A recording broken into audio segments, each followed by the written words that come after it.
ഇവിടെ കാർ എപ്പോഴും റെഡിയല്ലേ. ഹോസ്പിറ്റൽ അടുത്തും. എന്തേലും അസ്വസ്ഥത തോന്നിയാ ആ നിമിഷം ഹോസ്പിറ്റലിൽ പോവാ. അതാ നല്ലത്. ആ അമ്മ പറഞ്ഞത് ശരിയാ.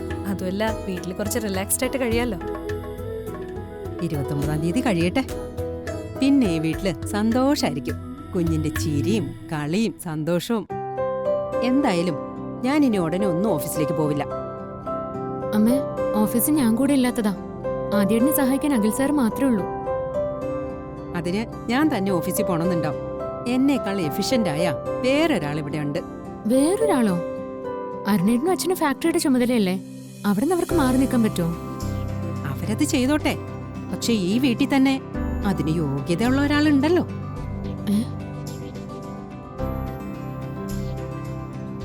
ദാ ഈ നിൽക്കുന്നു അശ്വതി മോള്. ഓ, അമ്മേ, ഞാനോ? എന്താ മുൻപ് ജാസ്മിന്റെ വേഷത്തിൽ പർദ്ദയിട്ട് വന്ന് നീ ഓഫീസിൽ നിന്റെ കഴിവ് തെളിയിച്ചതല്ലേ? ആ അമ്മേ, ശ്യാമേ, ഒന്ന് വന്നേ. ഒരു സംഭവം കാണണമെങ്കിൽ വന്നേ. എന്താ അമൃത? എന്താ ചേച്ചി? ഏയ്, പേടിക്കാനൊന്നുമില്ല. ഒരു രസമുള്ള കാര്യം. എടുത്ത കാര്യം എന്തുവാ? ആദ്യം ശ്യാമയും അമ്മയും ചെന്ന് നോക്ക്. എന്നിട്ട് ഞങ്ങളെ വിളിച്ചാ മതി. ചെല്ലമ്മേ, പ്ലീസ്. അമ്മേ, നീ വാ. സൂക്ഷിച്ച്. എന്താ ചേച്ചി? അവര് പോയി നോക്കിട്ട് വരട്ടെ.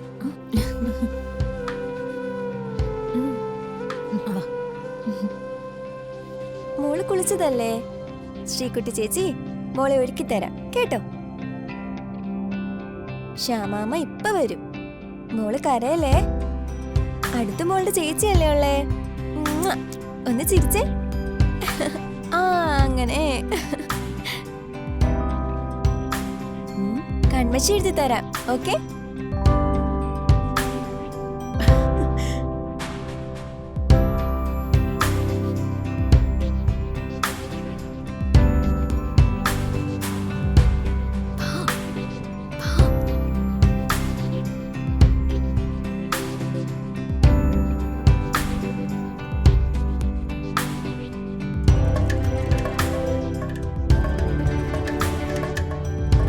കണ്ണടച്ചേ.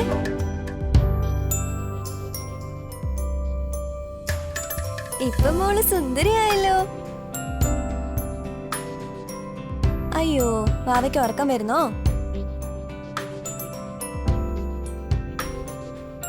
ഇനി ഉറങ്ങാം കേട്ടോ.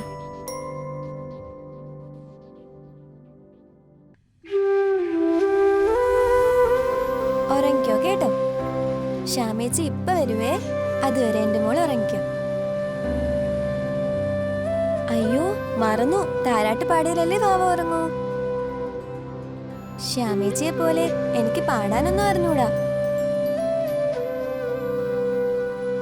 ശ്രീകുട്ടി ചേച്ചിക്ക് പടം വരയ്ക്കാനേ അറിയൂ. പാടാൻ അറിയില്ല കേട്ടോ. എന്തു ചെയ്യാനാ? അമ്മ വന്നാലേ പാടാൻ പറ്റൂ. മോൾ ഉറങ്ങിക്കോ.